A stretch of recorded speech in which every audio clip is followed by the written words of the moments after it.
Hi, this is Joe Lindsley, American in Kyiv with our Land of the Free podcast, produced with Ukrainska Pravda and our team from UkrainianFreedomNews.com. And here I have my great friend Michael Poperechnyuk from the city of Nikopol. We call you Mayor Mike because you're very good at connecting people. You're not a mayor. You did run for mayor in the city of Nikopol before Russia's full-scale invasion. You're an entrepreneur. You were the kickboxing champion of Europe in your career as a sportsman. And now, in the time of the full-scale invasion, your city gets hit day and night by the Russians. It's one of the hardest hit places. You are working on diplomatic efforts to, travel through Europe and other places to build up support for Ukraine, but also working to get supplies, not just to Nikopol, but to soldiers at the front lines. And, here we are in the studios of Ukrainska Pravda, very posh, comfortable settings, but we run into each other throughout the wartime, and we've taken several wartime road trips.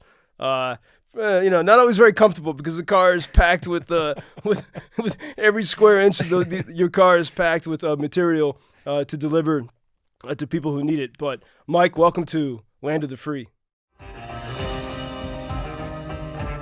This is the land of the free. Stories of life and liberty in a time of war.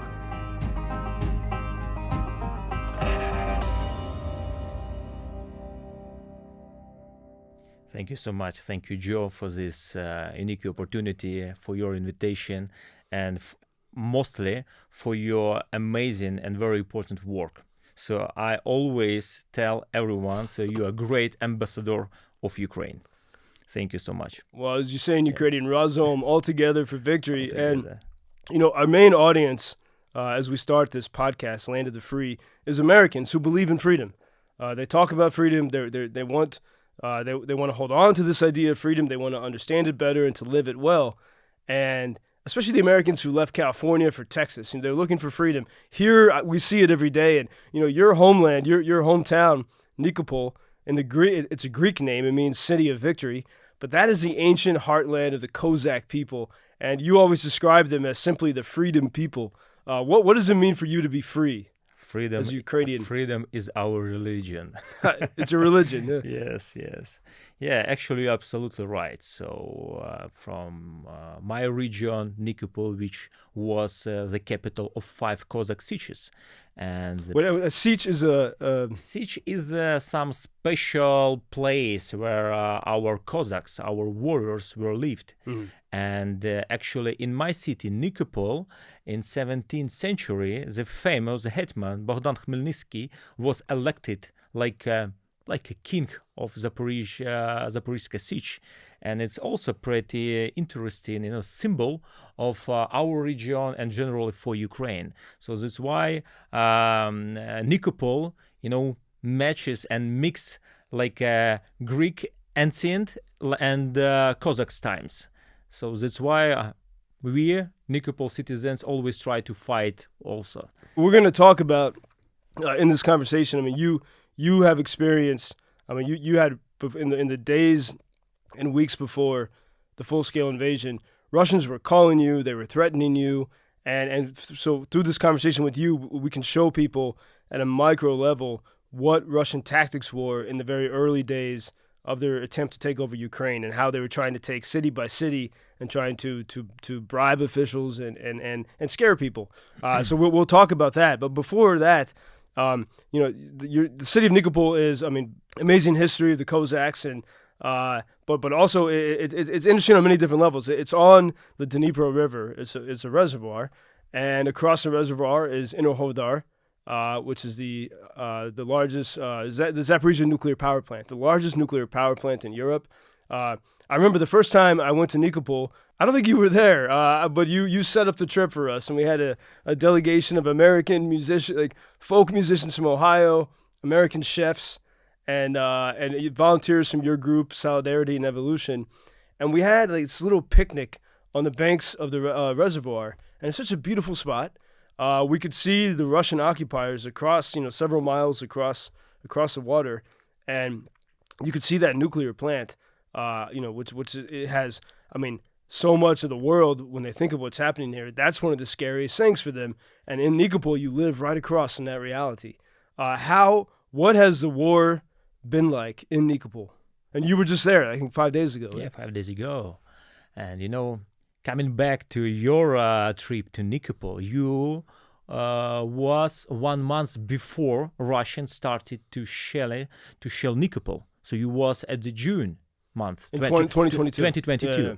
So actually it was pretty, calm time. It was strange, man, because we were right. We could see. Yeah. And we could see fires across the water. You could see them because it's from 4 until 6 kilometers across the river. It was Russian troops, and it was really dangerous. But I think it was your coming. It was amazing event and special occasion for all people who do volunteering, for soldiers, for local leaders, because you came with your team, with the musicians, with the volunteers, and you showed, great example how you can support us. It was very important for people who are on the line. You also can feel it in Kharkiv, in Donbas region cities where you visit regularly. And that's why if people see Americans like you who come, support and help, it's an amazing vibe and an amazing feeling for locals. But coming back to your question, probably I was maybe one person in all region who said in public that we have to prepare for a big war. Thanks for my American colleagues, partners and friends, and from British and European different groups, which told me, you have to prepare because it will be full-scale invasion. And I tried, to say, lightly in public, in my social media, that people, we have to be ready. Let's be more confident. Let's be more conscious, because it's real dangerous. Russians assembled more than 150,000 troops in our borders. And that's why, of course, I did the humanitarian and different social activities from 2014. I was a public person. We should talk about this because you, after the 2014 Revolution of Dignity, you got into politics. So you're a sportsman. Your father is a sportsman as well. Yeah. Your father actually trained Klitschko, the mayor of the few times. a few times. When he was young. Because Vitaly Klitschko, he is a former kickboxing world champion. Before he was in before his boxing career. So that's why we're like kickboxers. We always remember it. That's how he started, and he was trained by your father a little at the beginning. And then Klitschko became, world heavyweight champion and then mayor of Kyiv. You came from the sportsman family, which I think was a common thing in Nikopol because, in Soviet times, Nikopol it was a tough city in many ways, right? There was a lot of industry, some gangsters, absolutely, and it was a tough city, and then but from the Revolution of Dignity, when Ukrainians reclaimed their country and their government.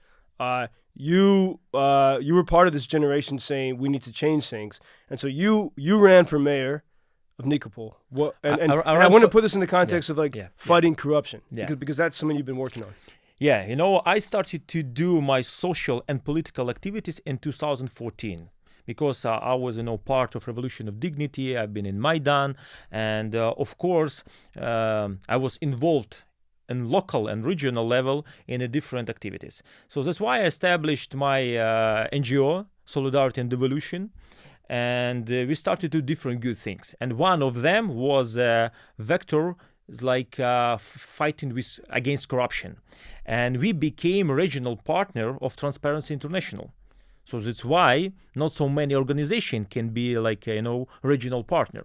And of course, local clans and local groups like gangsters or local oligarchs, they were mad, they were angry because we started to say in public different things they wanted to hide.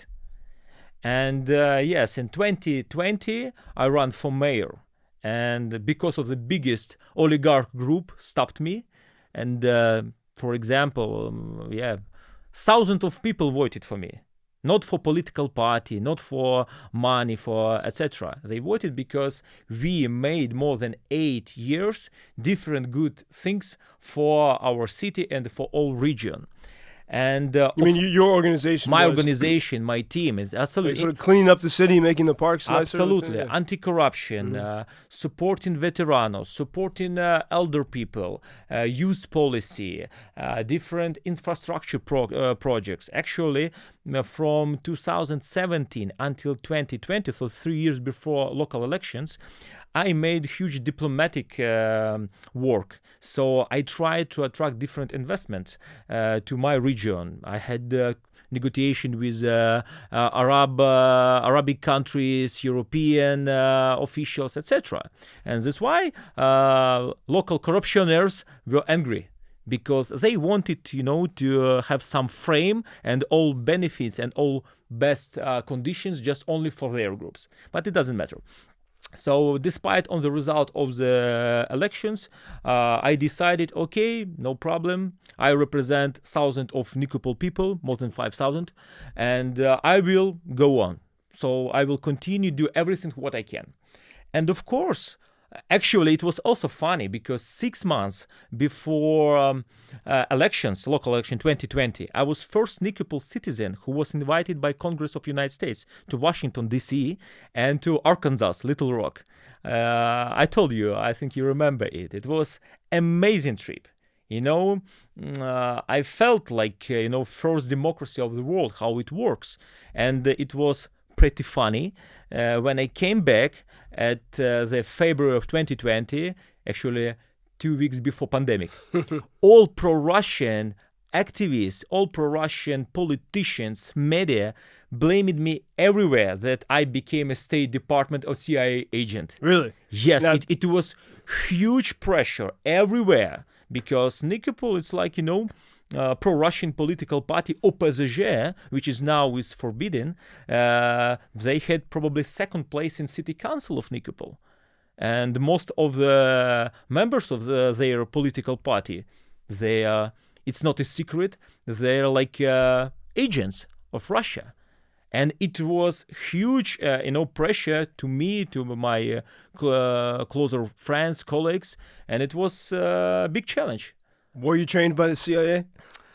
Actually, it was other funny stories. We can discuss it more and more. So 1 year ago, I was invited to Warsaw Security Forum, which is one of the biggest after Munich Security Conference in Poland. Yeah, and it were a lot of generals, top politicians, and I met former head of CIA, General Petraeus. And I told him this story that after my coming to United States to Ukraine, all pro-Russian people started to attack me.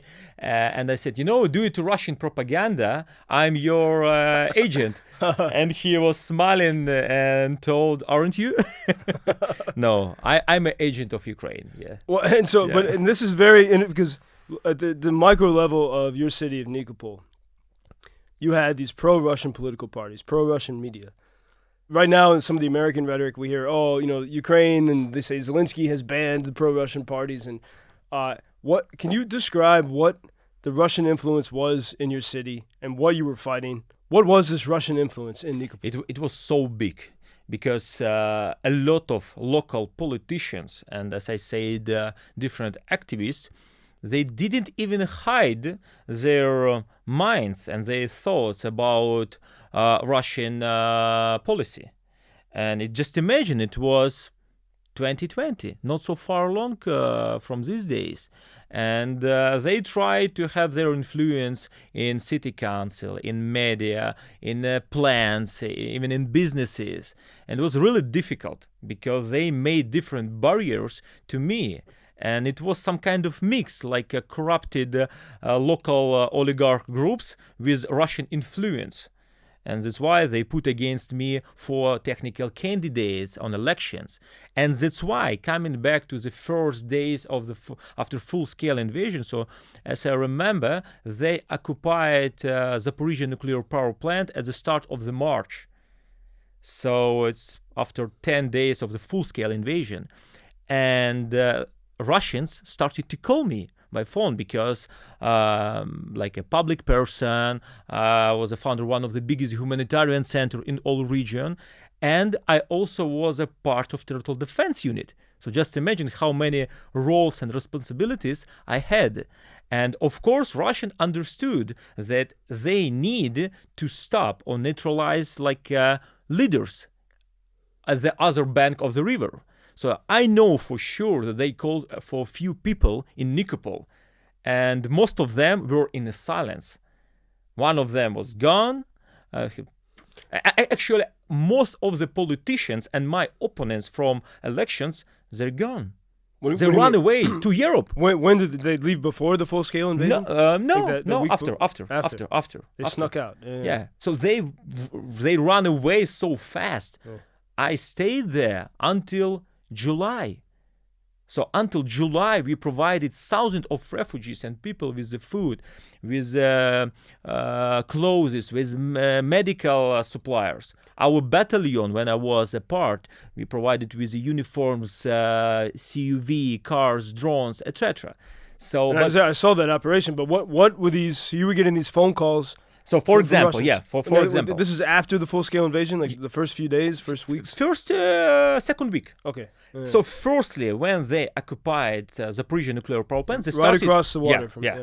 So, first group who started to call me Chechen people, Chechen guys. How could you tell their accent? Accent, yeah. So it was accent. They were so rude. They said, "Oh, we know you. We know all details about you, your relatives. We will cut your head. We will cut your heart. We will kill all your relatives," and blah blah blah.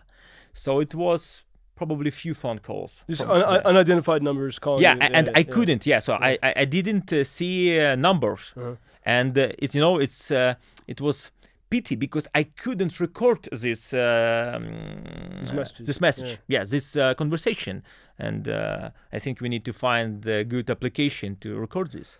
And when they understood that it's impossible to pressure me, started. What were they asking you to do? What do they want? No, it was just attacking, informational attack, moral attack to to stop me, or maybe they thought that I will be scared or afraid, or I will run away. No, they understood it. Nah, man, I'm from sport. So for me, it's like, when somebody started to attack and to be aggressive, I will pay back in the same.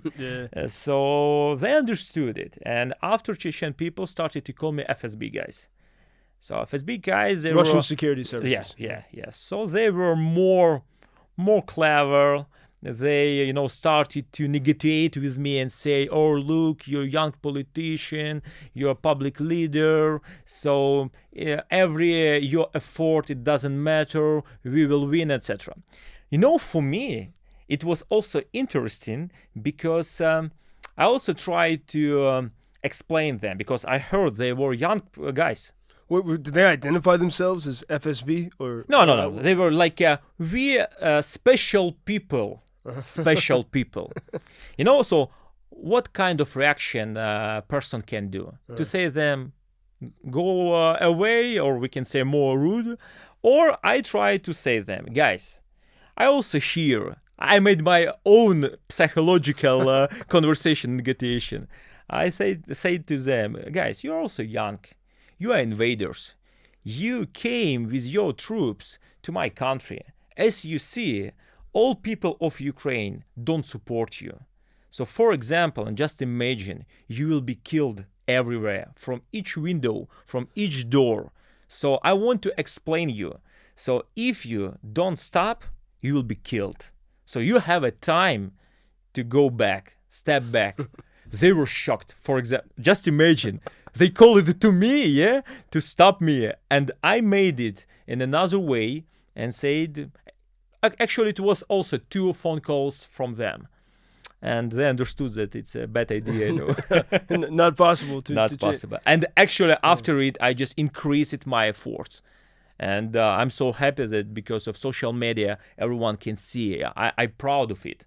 A lot of people, especially in Nikopol, stayed in their home. They helped thousands of people. And it was amazing time. Real unity of people. unity of freedom people who want to fight for their liberty and their freedom. Because at that point, I mean, the Russians very quickly took across the water. They very quickly took cities and places in Kherson region. And when we look at what they were trying to do in Nikopol, probably it was similar tactics. They were able to threaten people and bribe people, and so those places fell. And you were protected by that barrier of the river. Yeah, but it was also dangerous. We were waiting actually before their shelling Nikopol in July. We were waiting for descent because it's not so. It wasn't so hard or difficult operation because, for example, each soldier can say when they start to shell by Grad artillery.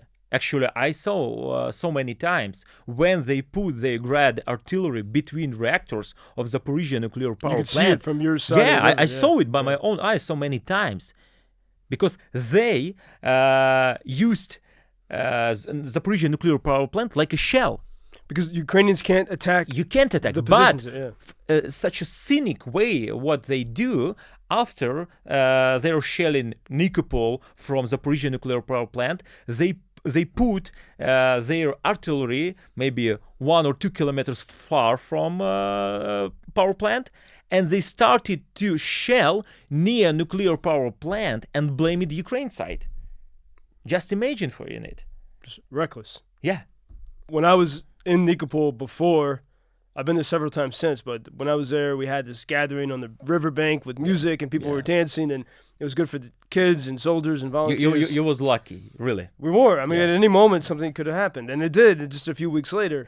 But that was such a special moment to hold on to. And even I remember, and there's a little harbor at that yacht, or not a yacht club, we call it the yacht club, but it was like a beach club, and that place is destroyed now. It's destroyed. Yeah, it's really.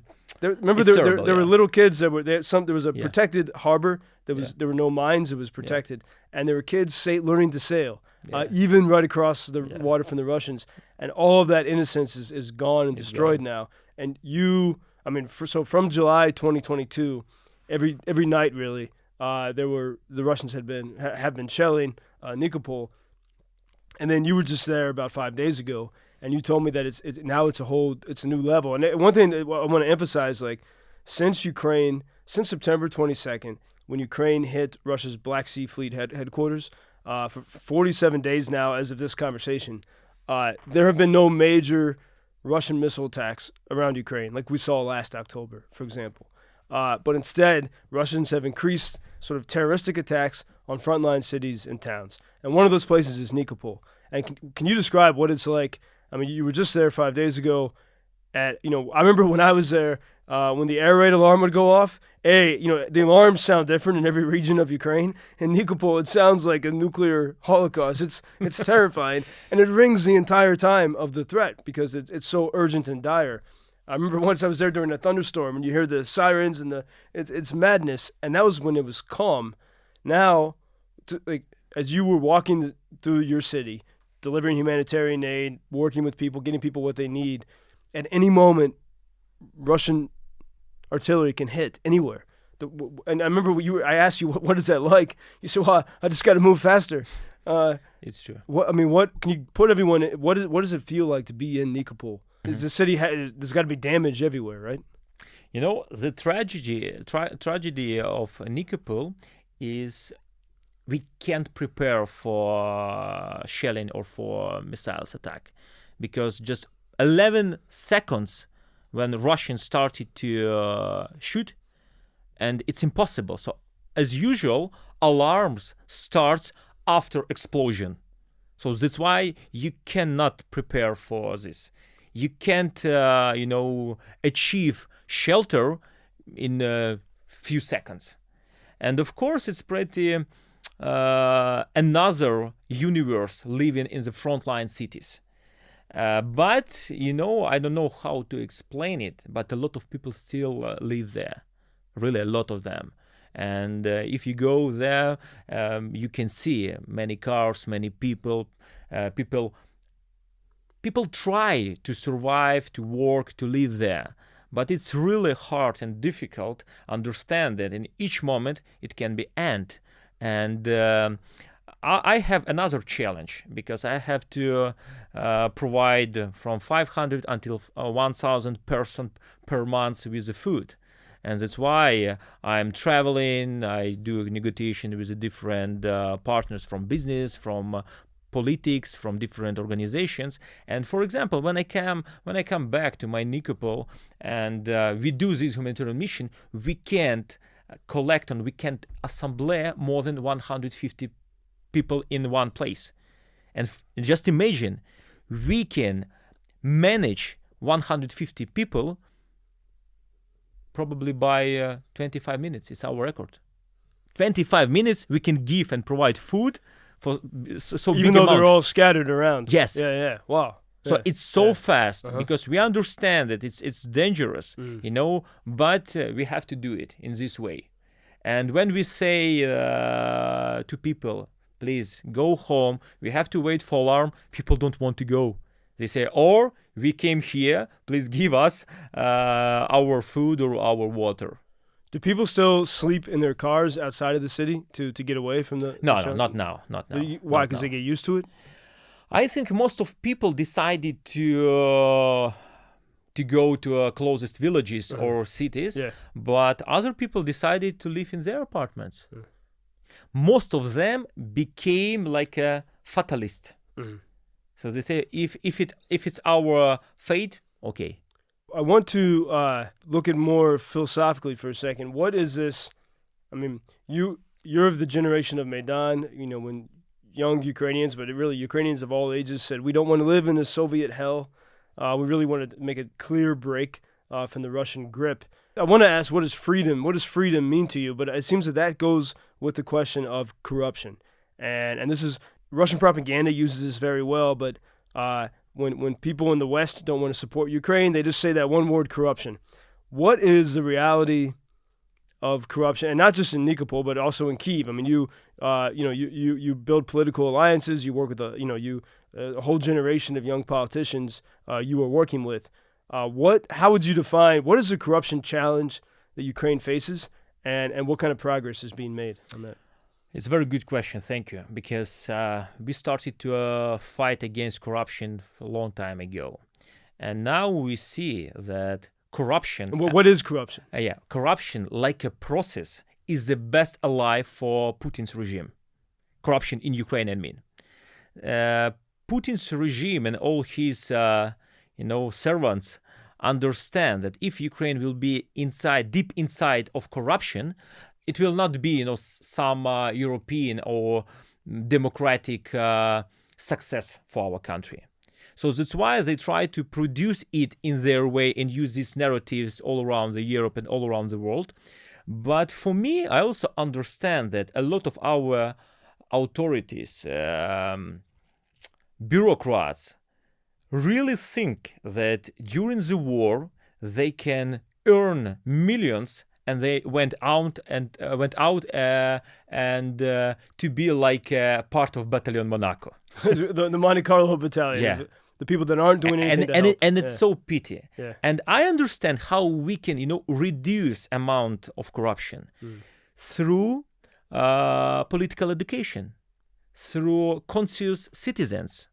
We have to explain different people from young generation until elder people that if somebody increase budget wastes for, I don't know, some kind of road or parks or etc., they steal your money for development, money for, in our time, in the wartime, money for military things like drones, cars, different gadgets for Frontline, etc. So it's absolutely simple thing. If someone steal it in one way, he also steal it in generally from society. And I think if we will have zero level of loyalty to corruption among society, it will be best step to destroy, to kill it. And this is what you are working on. obviously, so you're saying there still is lots of corruption. Lots of corruption. It's really true. But always I try to explain to our Western partners that it's really a problem. We understand it. But now we have to survive like a state, like a nation. Because if Ukraine fell down, who will be next? Poland, Baltic countries, and generally also all Europe. Because, I have an IT company. And the first months after full-scale invasion, we still volunteer and we send our IT specialists to the cyber army.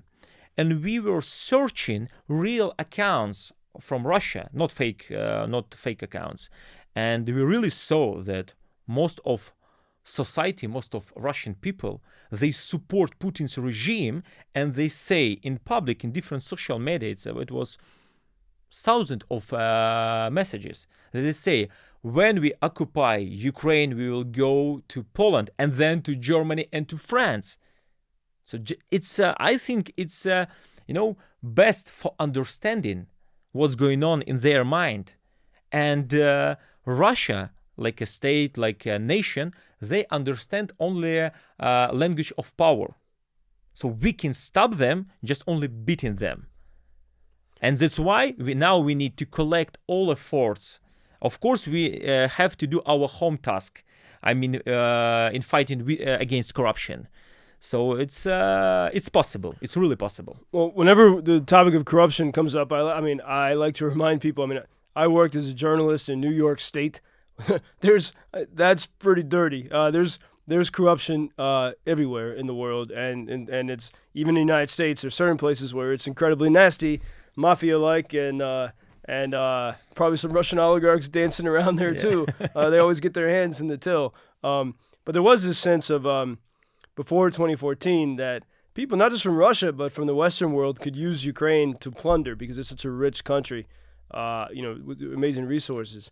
But as I hear these stories of, like you from the 2014 generation in your city said, we need to clean up the corruption. And people were doing this in other cities around the country.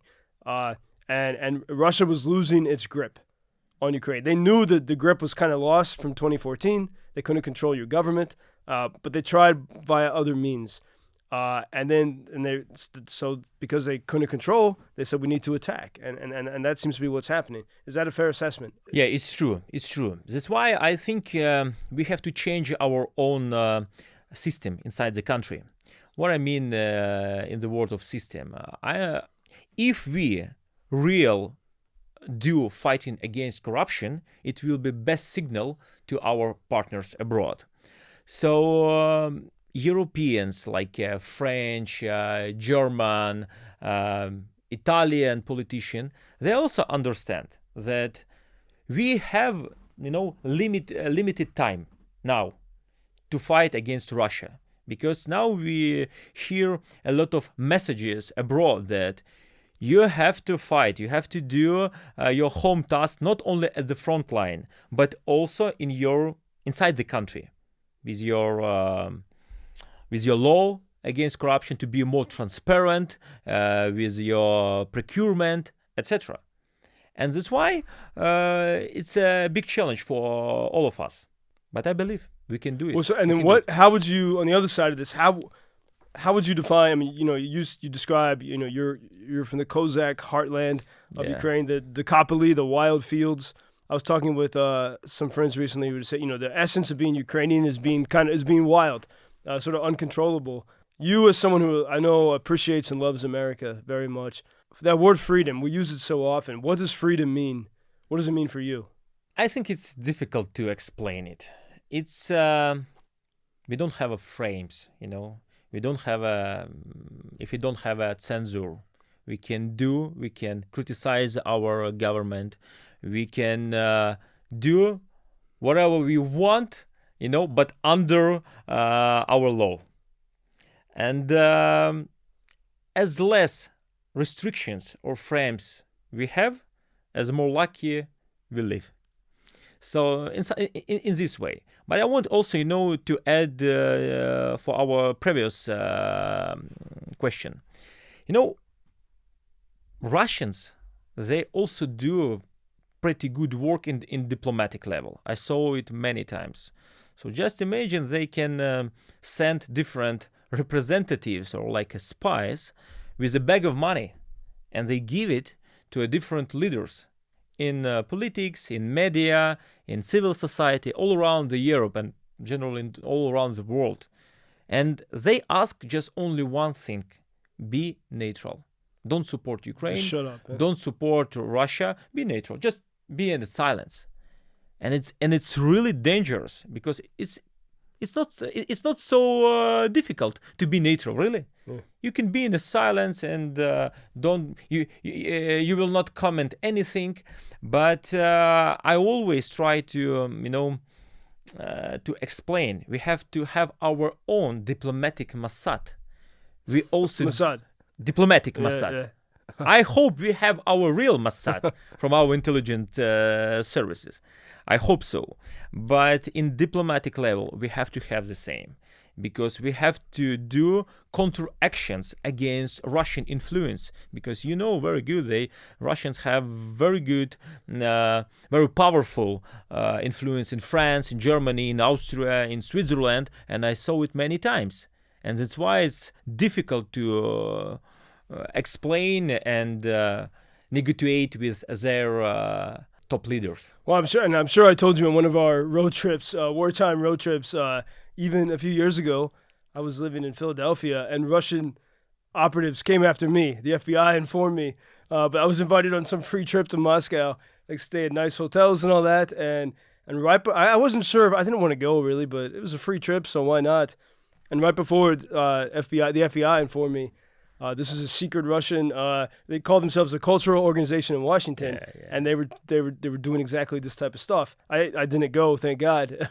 I'm glad I never that I was aware of what was happening before it. But as you go, like so much, fairly often during the full scale invasion, during the past 20 months or so, you're often in Europe and here meeting with politicians and building alliances with people who believe in freedom, who see the threat. They see that if Ukraine were to fall, just like the countries that fell in Eastern Europe, and Central Europe, and France in the 1930s, it's going to be a catastrophe for the world. So you meet with people that see this.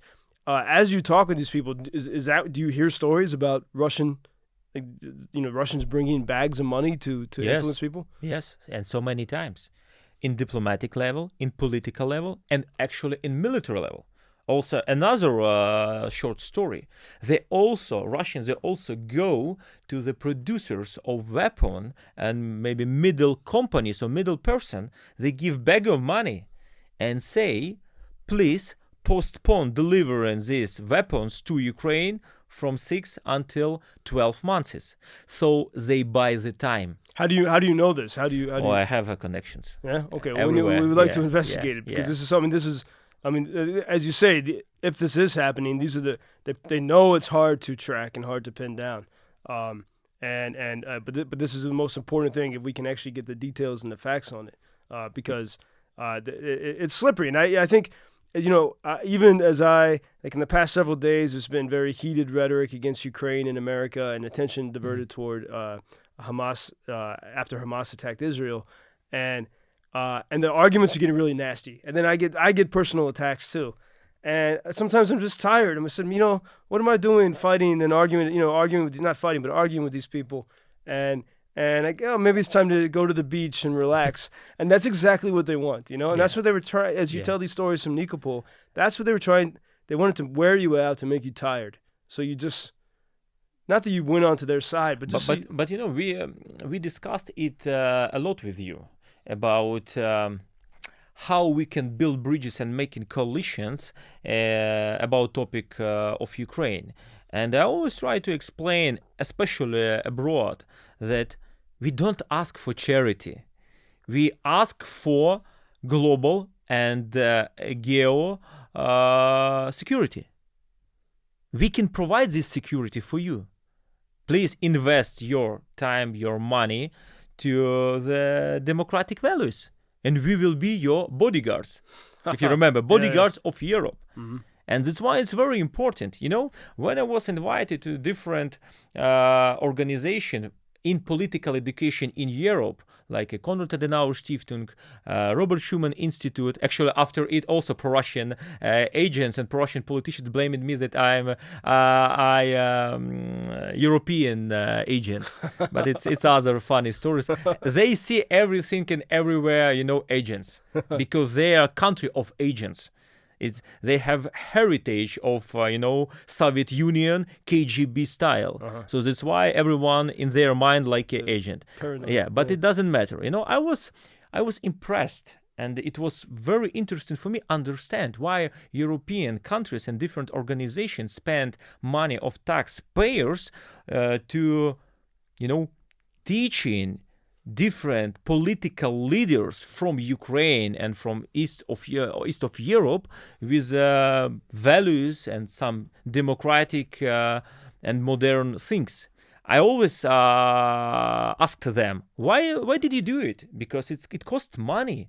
And they explained me that for us, for strategy of our countries, it's a general, most of European countries, they explained, more efficient spend money and invest now to you, or if we lose you like a person, like a future decision makers, Russia will cover you and you will be under their influence and their impact. It's very smart. So that's why in this parallel we can say, if you, like United States, Europe and other countries, if you invest now to Ukraine, you will invest to global security, because world love strongest. And now Ukraine shows that we are strong, but we really need the help. And I always be, I will always appreciate all kind of help and support which United States, Great Britain, France, Germany gave to Ukraine. It's very important. But we ask more, to survive, because it's we see that it's long-term war becomes now. Well, as you described it, I think of when I was in university in the States, and there are all these sort of freedom-loving organizations in America, the Heritage Foundation, Intercollegiate Studies Institute, Fund for American Studies, and I came from like a conservative, pro-freedom. That's this is our shtick or our ideology, and I believe this stuff. I believe in our Constitution as a wonderful document, and I came from that world, and I got away from a lot of that, but I was sort of trained by these institutes. They were well funded, and they would bring every year, for example, for several years, I would have a free trip to Prague in the Czech Republic with other young Americans, and we would learn from the people who had suffered under communism. We would learn from the people who led the Velvet Revolution, friends of Václav Havel, and it was an amazing opportunity to have these mentors who had, we only knew freedom in America, right? And to learn from people that had suffered under tyranny, under Moscow-driven tyranny, and all these. So it was thanks to those groups, and in many ways, that I'm prepared to be here in this time. I knew that this is something that we have to fight. I was trained for that, but it's so strange right now. Those same institutions in America that sent me to Prague, for example, to meet the people who had fought communists, are either against Ukraine or quiet about Ukraine. And they don't see that this is the same story, the same connection against the same type of tyrannical Moscow. And so this is a problem we have. Somehow we got to break through the barriers and show America. I think Europeans can see it because they're so close to the threat, on the same continent. But Americans who, they to this day, they still talk about how, communism is bad and evil, but the same type of communist tyranny is once again threatening the world, and Ukrainians are willing to fight for it. And at the very least, there should be some respect, I think, from Americans. But before even sending weapons, at least some respect. And I don't, from the right-wing Americans, I don't like these terms right and left, but it's a fact. It's like sort of Americans who talk about freedom, many of them do support Ukraine. That's important.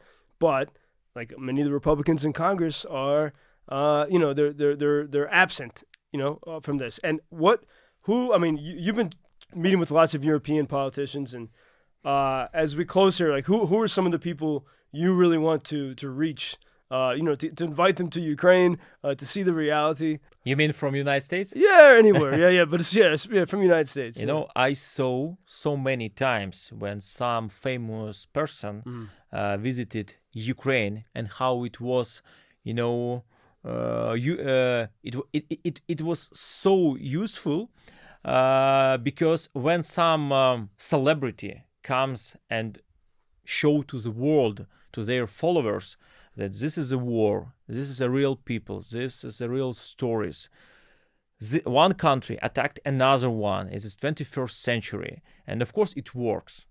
So, for example, when Angelina Jolie came to Ukraine, it was fantastic. I remember all media showed, and again, Ukrainian people were so happy.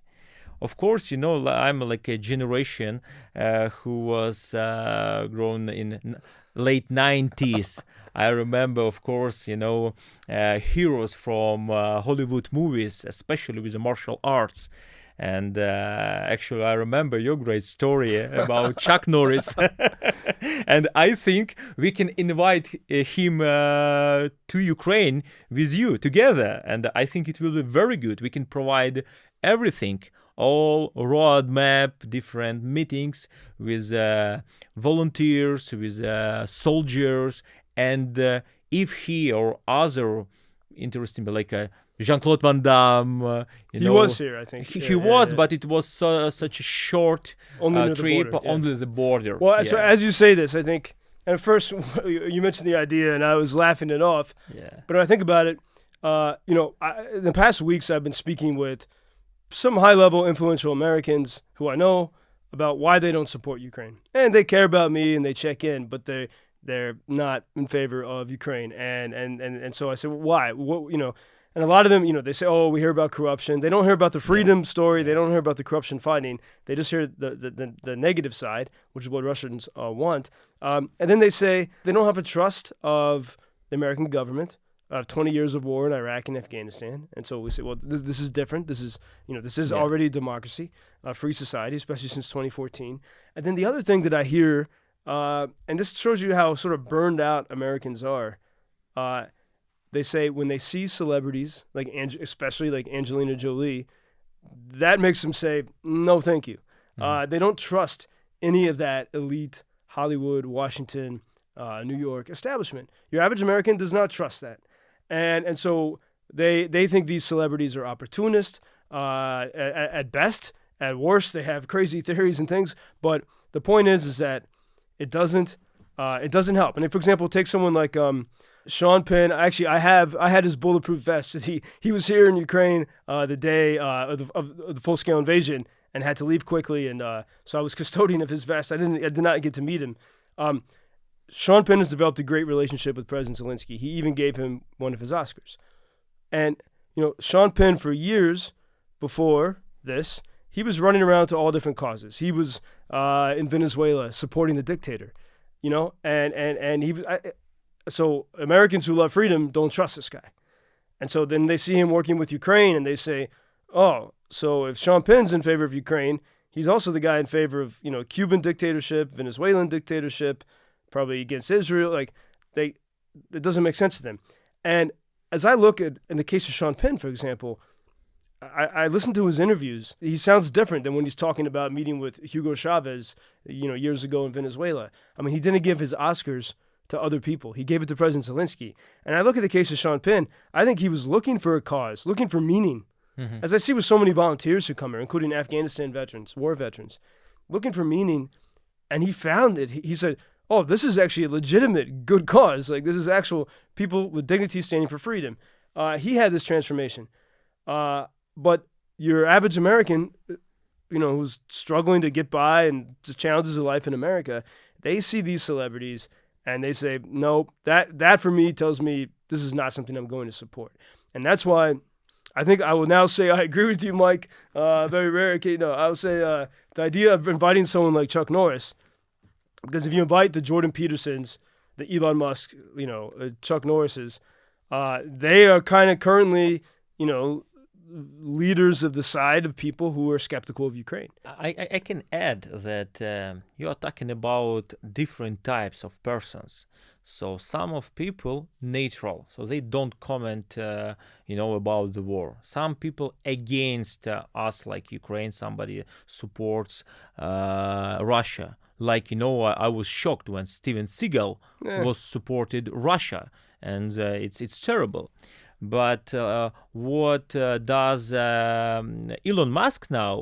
I think we also have to invite him and trying to explain him. Maybe he's, like at his, some moral or some kind of jail, psychological jail. You know what I mean? Yeah. But I also understand when some, Hollywood star come to Ukraine, he or she inspires millions of Ukrainians here inside the country. Yeah. And I think it's also very important. I also understand what you are talking about, that, Americans will have some doubts, or they are, is it true or not? Do they support regionally, or they try to play their new role?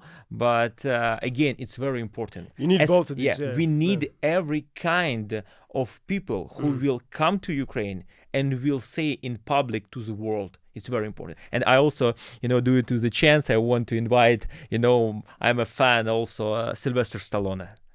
He's a great, and, I was growing by his movie like Rocky. It's about character. It's about, surviving, fighting. And it's, I heard these words from so many sportsmen and then from soldiers. So if you have a face, if you understand that you fight for freedom, for some values, you will be, undisputed and unbeaten. And it's very important to attract as much attention, world attention as possible. Because one of the main questions which I ask all around the Europe and the world, how to keep informational topic about Ukraine as long as possible. Because now we can see a lot of societies, a lot of countries tired to hear about Ukraine. They generally tired to hear about the war. And we have to understand, we don't have to, complain, we don't have to, criticize them, because it's our pain. And, when in my native Nikopol, under missiles and under shelling, it's one thing. But even here in Kiev, it's absolutely different world. Yes, of course, there are also rockets above our heads, but thanks to our air defense system, thanks for all, person and all people who try to do a lot of efforts for our common victory, all of them heroes. And that's why we need to ask people. We have to appreciate all kind of help and support. And to fight. I like this idea. Let's invite Sylvester Stallone, Jordan Peterson, Elon Musk, Chuck Norris, Joe Rogan. Yes. And as you mentioned this idea, and for example, when I was visiting you in Nikopol, and I met a lot of your friends who are soldiers, you see they have families, they have strong faith, they believe in freedom, these very things that Americans love. And you see, Ukraine is the best self-help book. If you want to learn how to be excellent in the most difficult circumstances, look to Ukraine. Joe Rogan takes the ice bath every morning. Come here, you take a missile bath. But this is the capital of strong character, and I think everything that Jordan Peterson says in his philosophy, his 12 rules for life, Ukrainians live those rules better than anyone. Even down to his last rule is always pet a cat. How many videos do we have of soldiers taking care of animals under fire? And so this whole part of the story is being missed. And so you're right. We need to invite these people. We need to invite, and maybe we start, and I'll say briefly with Chuck, because Mr. Norris will invite you to Ukraine, but I was at his house for a weekend when I was working at Fox News, working for the chairman of Fox. And Mr. Norris, thank you for the hospitality. It is I have shared this story. I know that there's no street named after Chuck Norris, because if you cross Chuck Norris, you don't survive. But I spent a weekend at his house, as I told you, Mike, and I don't know if it's some kind of training camp, but he doesn't feed his guests, and so I had to sneak into his kitchen in the morning to get some food. And there's much more to that story, but we can make amends for this. Mr. Norris. I think sorry. I think you can finish this story just only after when Chuck Norris come into Ukraine. Exactly. Don't finish it. We can get Chuck Norris on the podcast of Land of the Free, and we will tell this story of how I starved at Chuck Norris's house and I stole food from his kitchen. But really, in a serious way, this is the place of human excellence and great character right now. And it's not just Ukrainians, but all the foreigners who've come here to help. And so, all right, Mike, so send your invitation to Sylvester Stallone, Chuck Norris, Jordan Peterson. From Michael Poperechnyuk. From Mike Poperechnyuk, from Nikopol city and generally from Ukraine. And I encourage everyone who knows famous people or you want to come to Ukraine, please come visit. If you need any kind of help, support here inside the country, you can count on me or to Joe Lindsley. It's very important. And I'm sure everyone who goes out from Ukraine after visiting Ukraine becomes our ambassador, because you will see by your own eyes, you will feel all kind of emotions here, how it's possible to fight against evil. And now we are real wall between civilization and Russian evil and Russian bear. Well, Mike, дуже дякую, my friend. I look forward to our next road trip. And this has been our Land of the Free podcast with the great team of Ukrainska Pravda, Ukrainian Truth, here in Kyiv. Michael Poperechnyuk, entrepreneur, former kickboxing champion of Europe, diplomat, strategic diplomat, and a humanitarian worker for victory here in Ukraine. You can follow our project at UkrainianFreedomNews.com, and we'll have information as well in the description about Mike's projects, how you can help him out. Do побачення from Kyiv. Thank you, Mike. Thank you so much. Thank you for this opportunity. We fight, we stand, and all for the win. Slava Ukraini! Героям слава!